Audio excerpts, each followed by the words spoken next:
అలానే మిసేశ్వరం Nagarjuna grammar school principal Rupa Reddy, ఈవిడ హత్యకి సంబంధించినటువంటి మిస్టరీని ఛేదించేందుకు పోలీసులు ప్రత్యేక బృందాలుగా ఏర్పడ్డారు. అయితే హత్య జరిగినటువంటి రోజు సాయంత్రం కొంతమంది స్నేహితులు వస్తున్నారు, నేను వెళ్తున్నానని చెప్పి స్కూల్ నుంచి ఆవిడ తన సొంత ఇంటికి వెళ్ళారు. కొండమల్లేపల్లి మండల కేంద్రంలో జేబీ కాలనీలో ఆవిడ నివాసం ఉంది. అక్కడికి వెళ్ళారు. వెళ్ళే ముందు స్కూల్లో కొంతమంది స్నేహితులు వస్తున్నారు, నేను ఇంటికి వెళ్తున్నానని చెప్పారు. కరెక్ట్గా ఈ పాయింట్ దగ్గరే పోలీసులు తన దర్యాప్తును వేగవంతం చేశారు. 27 కత్తిపోట్లు పొడిచారు ఆవిడ్ని. అంటే శత్రువులు ఈవిడ్ని చంపారు అనేటువంటి ఒక అభిప్రాయానికి పోలీసులు వస్తున్నారు. 27 కత్తిపోట్లు పొడిచారని అంటే చాలా కసిగా శత్రుత్వంతో ఈ హత్య జరిగింది అనేటువంటి అభిప్రాయానికి వస్తున్నటువంటి పోలీసులు ఎవరు చేసి ఉంటారు ఈ మర్డర్ని అనే దాని మీద ఇప్పుడు దర్యాప్తు వేగవంతం చేశారు. బాగా తెలిసిన వాళ్ళే చేసి ఉండొచ్చు అనేటువంటి ఒక అభిప్రాయానికి కూడా పోలీసులు వస్తున్నారు. కారణం ఏంటంటే ఇంట్లోకి వెళ్ళేటప్పుడు బలవంతంగా ఏం వెళ్ళలేదు, బాగా తెలిసినటువంటి వ్యక్తులు వెళ్ళినలాగా వెళ్ళారు. అంటే ముందు డోర్ లేకుండా వెనక డోర్ నుంచి ఇంటి వెనక డోర్ నుంచి వాళ్ళు ఇంట్లోకి వెళ్ళారు.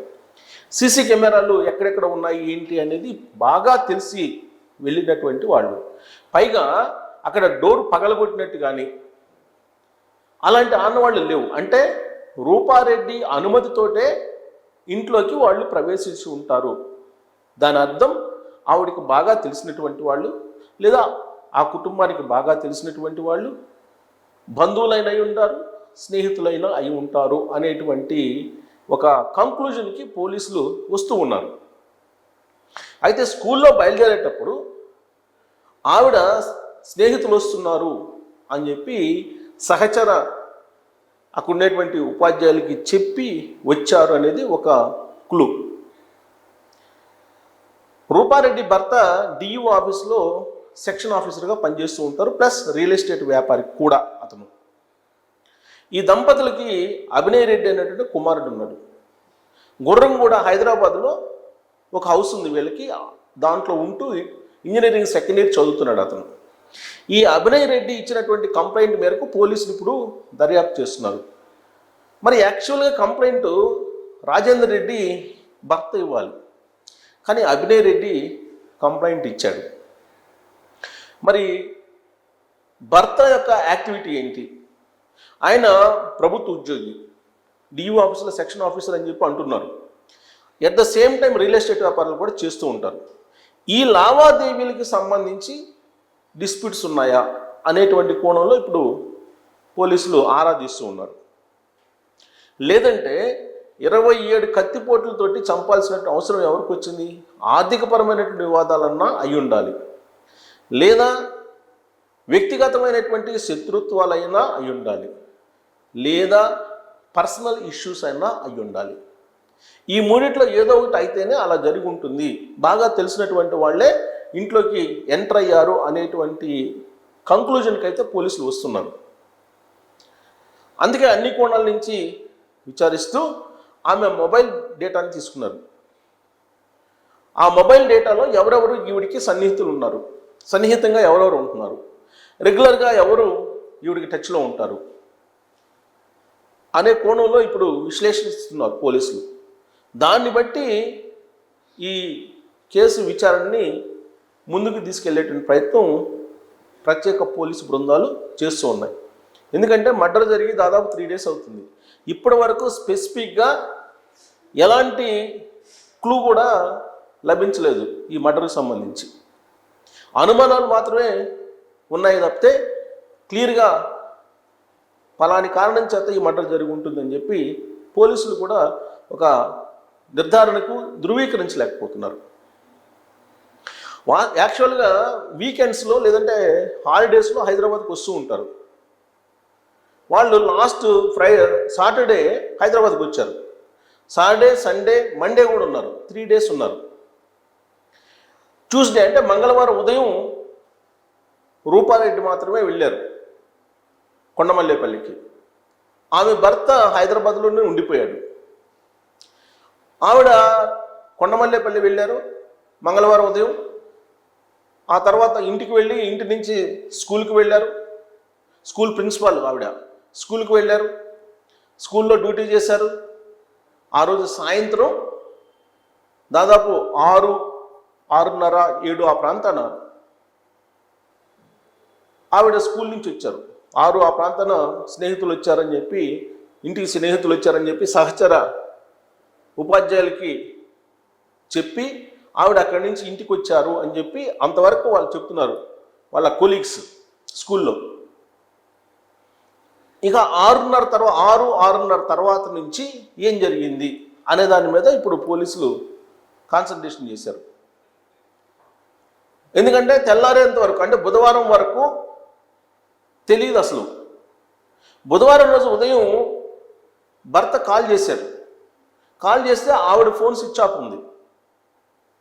దాంతో పైన రెంట్కుండేటువంటి వాళ్ళకి చేశారు, ఆ చుట్టుపక్కల వాళ్ళకి చేశారు. ఆ పైన రెంట్కుండేటువంటి వాళ్ళు దిగి చూస్తే తలుపు వేసింది. లోపల నుంచి ఎలాంటి రెస్పాన్స్ రావట్లా. దాంతో చుట్టుపక్కల వాళ్ళకి చెప్తే చుట్టుపక్కల వాళ్ళు వచ్చి వెనక డోర్ నుంచి చూస్తే వెనక డోర్ తెరిచింది. వెనక డోర్ నుంచి లోపలికి వెళ్తే అక్కడ రక్తపు మడుగులో రూపారెడ్డి పడి ఉంది. వెంటనే సమీపంలో ఉన్నటువంటి పోలీసులకి ఫోన్ చేశారు. అక్కడే 2 ఎస్ఐలు, ఒక సిఐ కూడా ఉంటారట ఆవిడ ఉండేటువంటి ఇంటి సమీపంలోనే. అదే జేబీ కాలనీలో, కొండమండేపల్లి మండల కేంద్రం జేబీ కాలనీలో ఈవిడ ఉండేటువంటి హౌస్కి దగ్గరలోనే 2 ఎస్ఐలు, ఒక సిఐ, 3 ఉంటారంట పోలీసులు. అందుకే వెంటనే రెస్పాండ్ అయ్యారు. చుట్టుపక్కల వాళ్ళు ఇచ్చినటువంటి ఇన్ఫర్మేషన్ బేసిస్ సంఘటన స్థలానికి వచ్చారు. క్లూస్ టీమ్ని తీసుకొచ్చారు. అక్కడే డాగ్ స్క్వాడ్ని తీసుకొచ్చారు. హంతకుల్ని కనుగొనేటువంటి ప్రయత్నం ప్రారంభించారు. కానీ ఆచూకీ లభించట్లేదు. అందుకే ఇప్పుడు కాల్ డేటా మీదే ఆధారపడ్డారు. ఈ కాల్ డేటా ఆధారంగా చేసుకొని ఆవిడకి రెగ్యులర్గా టచ్లో ఉండేటువంటి వాళ్ళు ఆవిడ ఎవరికి ఫోన్ చేస్తున్నారు, వీటి మీద వాళ్ళు ఐడెంటిఫై చేసి ఆ ఫోన్ నెంబర్లకు ఫోన్ చేసి వాళ్ళని పిలిపించి విచారిస్తూ ఉన్నారు. మరి ఈ మర్డర్కు సంబంధించి జరిగినటువంటి సంఘటన, దానికి సీన్ రీకన్స్ట్రక్షన్ కూడా చేశారు. ఈ సీన్ రీకన్స్ట్రక్షన్ చేసి 7:30, 8 ఆ మధ్యలోనే జరిగింది, అర్ధరాత్రో అపరాత్రో జరగలేదు అనేటువంటి అభిప్రాయానికి పోలీసులు వస్తున్నారు. బాగా తెలిసినటువంటి వాళ్ళే ఈ మర్డర్ చేశారనేటువంటి అభిప్రాయానికి కూడా వస్తున్నారు. మరి బాగా తెలిసినటువంటి వాళ్ళంటే బంధువుల మధ్య గొడవలన్నా ఉండాలి, రియల్ ఎస్టేట్ గొడవలన్నా ఉండాలి, ఆర్థిక లావాదేవీలకు సంబంధించిన గొడవలైనా అయి ఉండాలి, వ్యక్తిగతమైనటువంటి రిలేషన్స్కి సంబంధించినటువంటి గొడవన్నా అయి ఉండాలి. మొత్తం మీద బాగా తెలిసినటువంటి శత్రువే ఈ పని చేశారు. మరి ఎంతమంది వచ్చారు ఏంటి, ఒకళ్ళే చేశారా అంటే 27 కత్తిపోట్లు పొడిచారు అని అంటే బహుశా బాగా తెలిసినటువంటి వాళ్ళే ఈ పని చేసి ఉండొచ్చు, ఒకళ్ళో ఇద్దరు అనేటువంటి ఒక కంక్లూజన్కి పోలీసులు అయితే ప్రాథమికంగా వస్తున్నారు. దీని మీద ఫర్దర్గా ఇన్వెస్టిగేషన్ జరుగుతోంది స్పష్టత రావడానికి. మరి బాగా తెలిసిన వాళ్ళే ఇది చేసి ఉంటారా? 27 కత్తిపోట్లు పొడిచారని అంటే ఎంత శత్రుత్వం ఆవిడ మీద పెంచుకొని ఉంటారు అని అంటే గతంలో మధ్య సాన్నిహిత్యం ఎంత ఉండి ఉంటుంది, వాళ్ళ మధ్య బంధువుల, స్నేహితుల బాగా సాన్నిహిత్యం ఉన్నప్పుడే శత్రుత్వం కూడా ఎక్కువగా ఉండే అవకాశం లేకపోలేదు. సో ఆ కోణం నుంచి పోలీసులు ఇప్పుడు దర్యాప్తు జరుపుతూ ఉన్నారు. ఫోన్ డేటా మొత్తం రిట్రీవ్ చేస్తున్నారు. రిట్రీవ్ చేసిన తర్వాత ఈ మొత్తం ఇన్వెస్టిగేషన్కి సంబంధించినటువంటి వివరాలను వెల్లడించడానికి పోలీసులు క్లూ కోసం అన్వేషిస్తూ ఉన్నారు. మరి మర్డర్ని ఎవరు చేసి ఉంటారు అనే దాని మీద మీరు కామెంట్ చేయొచ్చు. Thank you.